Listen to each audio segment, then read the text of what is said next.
হয়তো এমন কিছু হতে পারে যে আওয়ামী লীগের ভোটগুলো একটা জাতীয় পার্টিতে পড়তে পারে।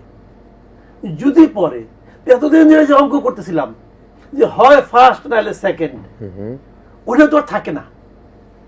এই আতঙ্কে তারা কাতর হয়ে গেছে এবং যে কারণে ভাঙতে হবে, যে কারণে এই পার্টিকে নিষিদ্ধ করতে হবে। দেখেন নূর সাহেব ওখানে গেলেন, উনি দেখেছেন নাকি জাতীয় পার্টি কি নূরের অফিসার ছিল? অত আসে নাই, নূরে গেছে, যাওয়ার পর সে ব্যাক করছে। তার মারছে কে? তাকে যারা মারছে তাদের মধ্যে আমরা ভিডিওতে দেখলাম কি সবাই উর্দি পরা, খালি একটা ছিল পিঙ্ক টি শার্ট, পরে জানা গেল সেও উর্দি খুলে আপাতত অল্প সময়ের জন্য পিঙ্ক টি শার্ট পরে আসছিল, সেও তো উর্দির লোক। আচ্ছা, এরা মিলে মারলো, দাবি কি জাতীয় পার্টি নিষিদ্ধ করতে হবে। কেন? ওরা তো মারে নাই। ওরা কি মারছে? ওরা তো মারে নাই।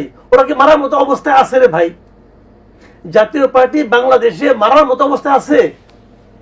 ওরা তো নিজেই সবসময় কাপাকাপির মধ্যে থাকে যে কে এসে মারে। তো মারলো এরা।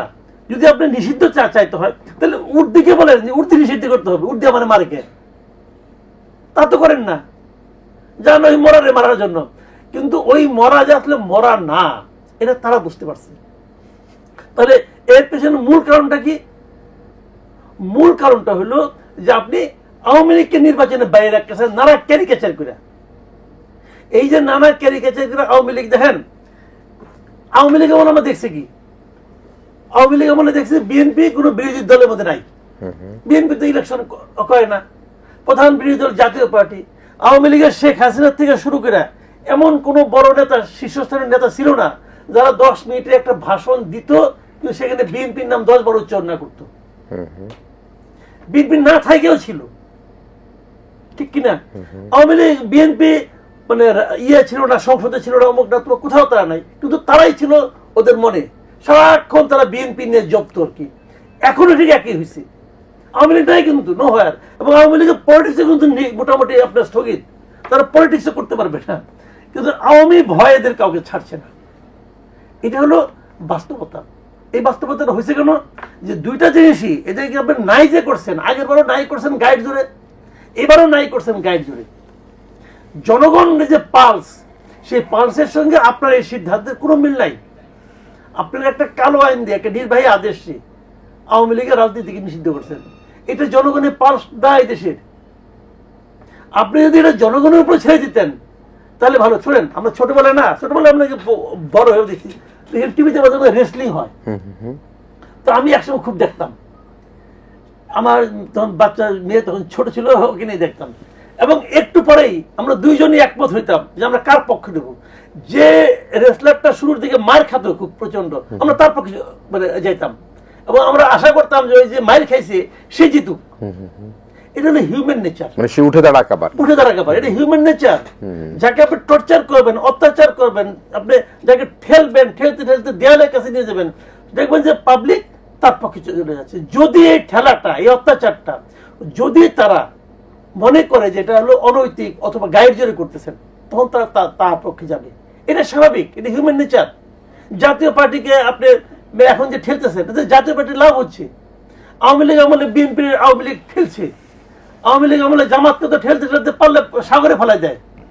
লস এদের লাভ হচ্ছে এবং আরো পাবলিকের সিম্প্যাথি এই দলগুলির মধ্যে যায়। এটা এখানেও তাই হচ্ছে। আওয়ামী লীগকে মানে যতদিন এগুলো তো ফিরে আসেই, সব রাজনীতি ফিরে আসে। আওয়ামী লীগ 21 বছর পরে ফিরে আসছিল। তো যে কোনো রাজনৈতিক দল ব্যাক করার ক্ষেত্রে কিছু কিছু অনুঘটক কাজ করে। কিন্তু আওয়ামী লীগের নর্মালি যে সময়টা লাগতো ফিরে আসতে, তার চেয়ে যদি তারা মানে অনেক দিন আগেই তারা ফিরে আসবে বলে আমার ধারণা। এবং সেই জন্য তারা কৃতজ্ঞ থাকবে ডক্টর ইউনূসের কাছে। কারণ ডক্টর ইউনূস সাহেব দায়িত্ব নেওয়ার পর উনি এমন এমন কাজ করছেন, তার প্রত্যেকটা কাজ আওয়ামী লীগের ফিরে আসাকে ত্বরান্বিত করেছে। প্রত্যেকটা কাজ। প্রথমত কাজ হলো কি, দেখেন সে যদি একটা ভালো ক্যাবিনেট করতো, যা নাকি মানে দেশটাকে ভালো চালাতে পারতো, তাহলে কিন্তু আওয়ামী লীগের কথা লোকে মানে ভুলে যেত। সে সেটা করতে, সে কতগুলো অথর্ব লোককে টোকাই নিয়ে আসছে, আইনে নিয়ে তার ওখানে বসাইছে। এবং সে নিজেই স্বীকার করে যে আমি তো এই জায়গার লোক না, উনি নিজেই এই জায়গার লোক না। এবং আরো যারা আনছে বলে আমি ভুল করি, ওরা তো ভুল করবেই। ভুলের একটা মানে ই বানাইছে আর কি, মানে একটা আশ্রম বানাইছে ওখানে, ওটা দিয়ে দেশ চালাবে। ভাই দেশটা তো দেশ না, আপনি ঘরের মধ্যে ভুল করতে পারেন, তাতে আপনার ঘর ক্ষতিগ্রস্ত হবে। যখন দেশের মধ্যে আপনি ট্রায়াল অ্যান্ড এরর বেসিসে কাজ করবেন, তখন তো পুরো দেশ ক্ষতিগ্রস্ত হবে। এইটুকু বুঝার মতো সেন্স ওনার মধ্যে কাজ করে নাই, এখনো করতেছে না। তা না হলে ওনার বিভিন্ন উপদেষ্টাদের নিয়ে যে সমস্ত কথাবার্তা শোনা যায়, সবাইকে খুব ভালো করতেছে। কিন্তু দুই একটাকে চেঞ্জ করতেন, উনি চেঞ্জ করবেন, উনি জেদ ধরে বসে আছেন। আমি যা করছি ওইটা, ওই যে বলছিল না এয়ারপোর্ট থেকে নেমে আমার কথা শুনতে হবে, এই ধরনের কথা যে লোক বলতে পারে আমার কথা শুনতে হবে, সে তো একটা নায়ক, সে তো নিজে একটা নায়ক। তো আমার কথা শুনতে হবে, আপনি কে হে, কে আপনি? আপনার দেশ থেকে আপনার কি অভিজ্ঞতা আপনার আছে? আপনি কোন জায়গায় নিজের সাফল্যটা প্রমাণ করছেন? তো এইগুলি বলে তো লাভ নাই।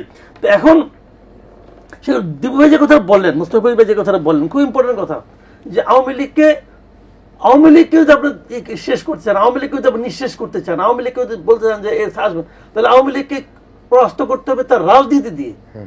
আওয়ামী লীগের রাজনীতি কে পরাস্ত করবেন?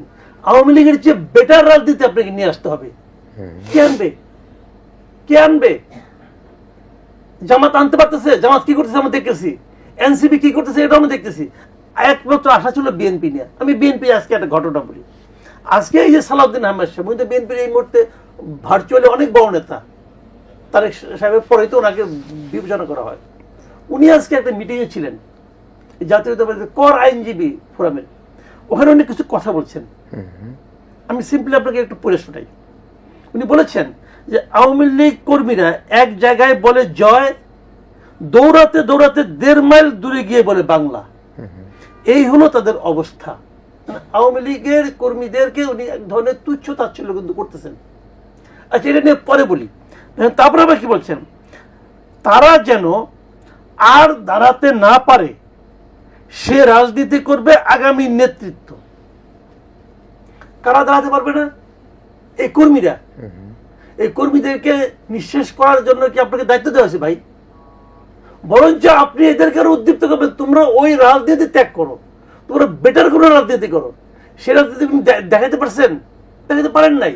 ঠিক এই আমি যেমন এটা যখন এই কথা শুনি, আমার হচ্ছে আমি বোধহয় হাসান মাহমুদের কথা শুনতেছি, আমি বোধহয় ওবায়দুল কাদেরের কথা শুনতেছি। ওদের কথা বলতো নানা রকম তুচ্ছ তাচ্ছিল্য করে বলতো যে এটা তো মানে আপনার বাংলাদেশ বিএনপি কে বলতো, বাংলাদেশ কি নিউসেন্স পার্টি কি পার্টি বলতো, যে আপনার ই করে খালি এই মানে কি বলে কমপ্লেন করে, খালি কমপ্লেন করা পার্টি। বিএনপির অস্তিত্ব নিয়ে হাসান মাহমুদের কি টেনশন, বিএনপি আর পারবে না, এগুলি বলতো। তো সেই ভাষা কিন্তু আমি ওনার মুখে শুনতেছি। আবার এই অনুষ্ঠানেই উনি আবার তারেক রহমান সম্পর্কে একটা কথা বলছেন, যে তারেক রহমানের মধ্যে যে পরিপক্কতা দেখেছি, এই জাতি ইনশাল্লাহ অনেক দূর অগ্রসর হবে। তারেক রহমান একা অগ্রসর করবে? তারেক রহমান তো আপনাদের নিয়ে করবে। তারেক রহমান দেখাবে পরিপক্কতা, আর আপনি দেখাবেন এইটা, আপনি দেখাবেন হলো গিয়ে ওই হাসান মাহমুদের ওই মানে ওই বক্তব্যগুলি। তাহলে তারেক রহমান কিভাবে যাবে? তারেক রহমান চাইলে ওনার জন্য কষ্ট হবে। তারেক রহমান 15-16 বছর ধরে লন্ডনে আছেন। ওনার রাজনৈতিক প্রজ্ঞা এবং পরিপক্কতা আমি কিন্তু চেঞ্জটা খেয়াল করেছি।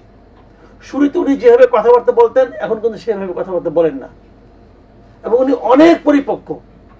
আমার আপনার মনে আছে কিনা যাই না, জেনারেল ইব্রাহিম যখন নাকি আওয়ামী লীগের সঙ্গে যে ইলেকশন করলো, তখন ইব্রাহিম সাহেবের সঙ্গে তারেক রহমানের একটা টেলিফোন কল কিন্তু ফাঁস হয়েছিল।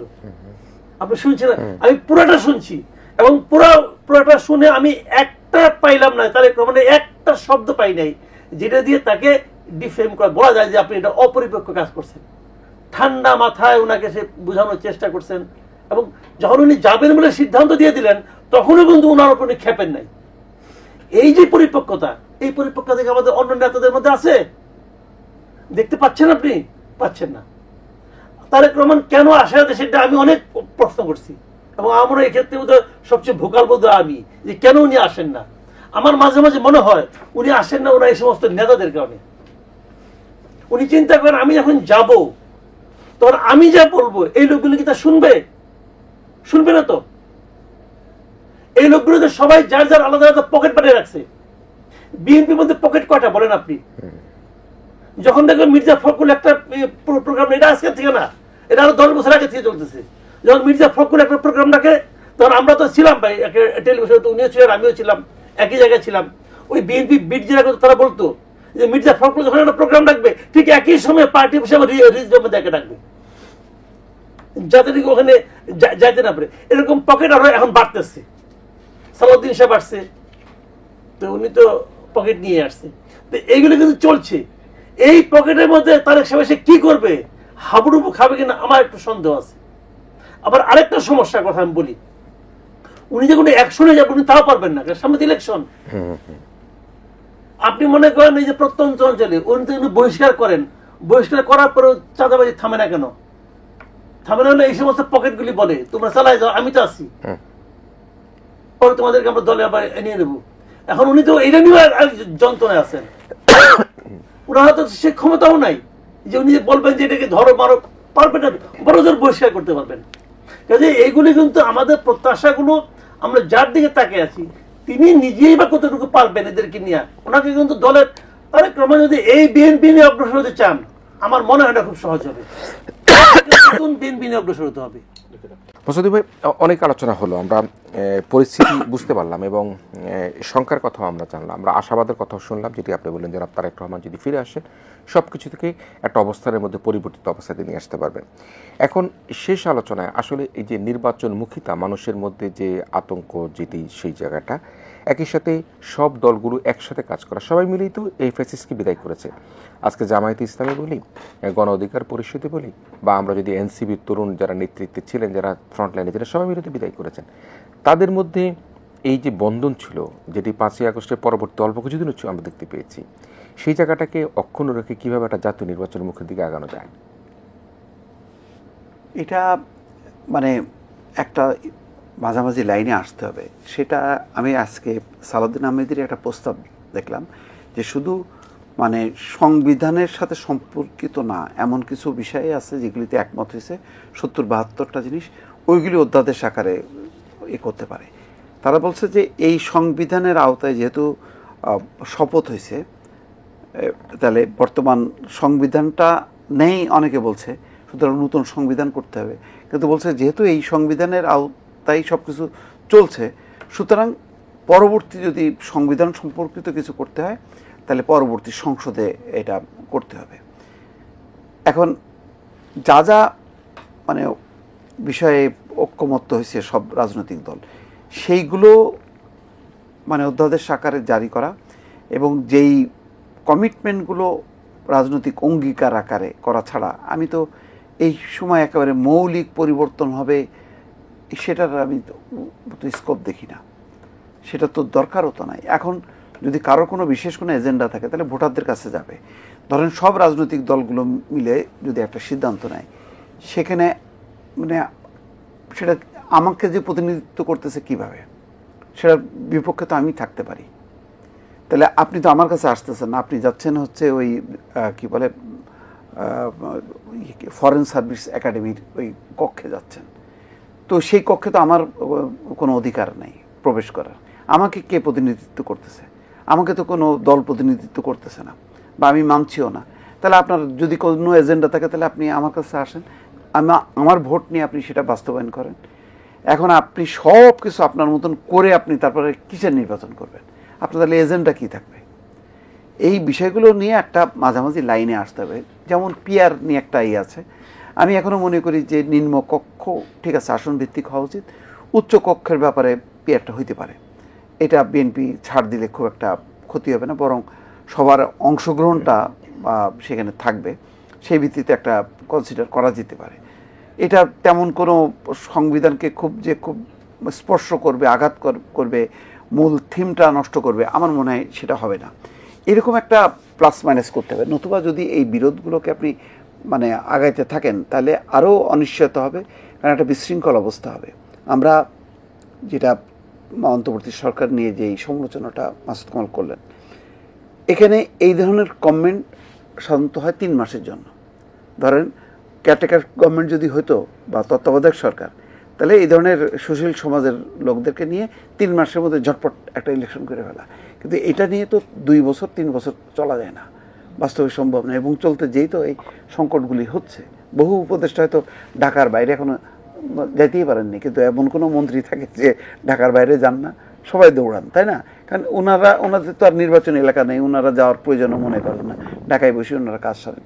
তো ফলে একটা গতিশীলতা নষ্ট হয়, এবং লম্বা সময় থাকলে যেই সমস্যাগুলো এখন হচ্ছে আইন শৃঙ্খলাজনিত, যার জন্য আজকে মিটিং করে বলতে হচ্ছে যে এটা এখানে সমস্যা হচ্ছে। আসলে কি সমাধান হচ্ছে? আপনি দেখেন যেভাবে লাশ পোড়ানো হলো, কি হলো, পুলিশের উপর হামলা, মানে পোড়ানো হলো লাশ, সেখানে একজন মারা গেল, ওইটা সংক্রান্ত মামলা নেই, পুলিশ মামলা করলো যে তার উপরে হামলা। তো এইগুলি একটু খুবই হাস্যকর হয়ে গেল বিষয়টা। মানে লাশ পোড়ানোটা অপরাধ না, একজন যে মারা গেল সেটাও অপরাধ না, অপরাধটা হলো পুলিশের উপর হামলা। তো এইগুলি হচ্ছে কেন, ওই যে লম্বা সময় থাকতে যে খেয়ে হারায় ফেলতেছে। তো এবং সম্মিলিতভাবে তারপরও আজকে একটা রাজনৈতিক সিদ্ধান্ত নিয়েছে যে জটিকা মিছিল বিরুদ্ধে যেভাবে বলছে, তাদের দরকার ছিল আর একটু মবের বিরুদ্ধে জিরো টলারেন্স এইভাবে, এবং যখনই মবের সাথে সাথে গ্রেপ্তার না করতে করতে আজকে কিন্তু একটা অশনীয় অবস্থার মধ্যে গেছে। এই অবস্থার মধ্যে সকল রাজনৈতিক শক্তিকে যদি ঐক্যবদ্ধ না করা হয়, আজকে কিন্তু সেই রাজনৈতিক ঐক্যের কথা বলছে, কিন্তু তারা বুঝতে পারছে যে রাজনৈতিক ঐক্য এবং ফিল্ড লেভেলে যদি বিএনপি, জামাত সহ ফ্যাসিবাদ বিরোধী যেই রাজনৈতিক শক্তি, তারা যদি ঐক্যবদ্ধ না হয় তাহলে কিন্তু বিপদ। কারণ আজকে 6 মাস, এখনও কিন্তু আমরা 6 মাস টানতে হবে। এই 6 মাসটা কিন্তু অনেক লম্বা সময়, এর মধ্যে আরও অনেক অবনতি ঘটতে পারে পরিস্থিতি। বরং তারা সিদ্ধান্ত নিয়ে যেটা করতে পারে, নির্বাচনটা আরও আগায় নিয়ে আসতে পারলে আরও ভালো হয়। কারণ যত নির্বাচন দ্রুত করে আপনি রাজনৈতিক সরকারের কাছে ক্ষমতা দেবেন, আপনি তত সম্মানের সাথে বিদায় নিতে পারবেন। জি, মাস্টার শেষ করতে চাচ্ছি আপনার শেষ বিশ্লেষণ দিয়ে। জি, না এখন যে জিনিসটা হলো, শুনেন, আমাদের দেশে একটা বড় ক্ষতি কিন্তু অলরেডি হয়ে গেছে ভাই। বড় ক্ষতিটা কি, যেমন আওয়ামী লীগ যে কাজটা করতো আর কি সবসময়, সেটা হলো গিয়া যে জাতিটাকে তারা 2 ভাগ করে দিত। একটা ইস্যু ধরতো যে আপনার মুক্তিযুদ্ধের চেতনা, এটা বললে যে জাতিটাকে 2 ভাগ করে দিত একদম স্ট্রেট। বিএনপিকে বলতো সন্ত্রাসী দল, জিয়াউর রহমানকে বলতো আইএসআইয়ের এজেন্ট, জামাতকে তো কোনো পাত্তাই দিত না, জামাতকে তো একদম মানে জামাতের 2 জন লোক একত্র হইতে পারতো না, সব আউট করে দিত। এবং এটা করে কিন্তু জাতিটাকে বিভক্ত করার কারণে জাতি কিন্তু অগ্রসর হতে পারে না। বিভক্ত জাতি পৃথিবীর কোথাও অগ্রসর হতে পারে নাই। আমরা খুবই আশা করছিলাম যে ডক্টর ইউনূস সাহেব, উনি কোনো দলের না, উনি জাতিটাকে ঐক্যবদ্ধ করবেন। কিন্তু আমরা দেখলাম যে কাজ করতে হাসিনার 15-16 বছর লাগছে, এটা উনি 10 মাসে করে ফেলেছেন। আল্লাহ রহমত, উনি আবার জাতিটাকে আবার বিভক্ত করে ফেলেছেন। এখন কি হবে? এই যে চোরাগুপ্তা যেগুলো চলছে, এগুলো চলবে, এটা আপনি থামাইতে পারবেন না। তোর ভাই একটা লোক, মানে তাকে তো আপনি মিষ্টিও দিচ্ছেন না। আমি একটা উদাহরণ দিয়ে বলি আপনাকে। ধরেন একজন লোক, সে হয়তো তার বাবা আওয়ামী লীগের ইউনিয়ন পরিষদে ইউনিয়ন কমিটির চেয়ারম্যান ছিল, তো তাকে ধরে আপনি পিটাচ্ছেন, স্বৈরাচারের দোষর। সে যদি আপনার সঙ্গে মিশতেও চায়, তাকে তো আপনি মিশতেও দিচ্ছেন না।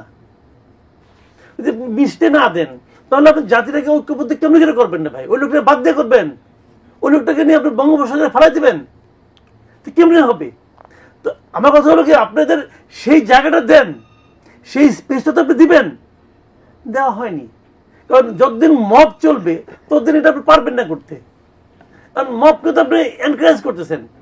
আপনি এই সর্বশেষ দেখেন, এই যে মঞ্চ একাত্তরে যে ঘটনাটা ঘটলো, আমাদের সাংবাদিক পান্নাকে ধরে নিয়ে গেলো, ইউনিভার্সিটির টিচারকে, কার্জনকে ধরে নিয়ে গেলো, লতিফ সিদ্দিকীকে ধরে নিয়ে গেলো। এই যে ধরে নিয়ে গেলো, যে অপরাধের জন্য নিয়ে গেলো, কি অপরাধ তারা করছে?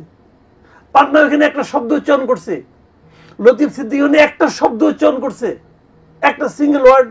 এফআইআর কপি দেখেন আপনি, এফআইআর যে এসআই এফআইআর করছে, সে এখন উল্লেখ করছে যে লতিফ সিদ্দিকী কি কি বলেছে।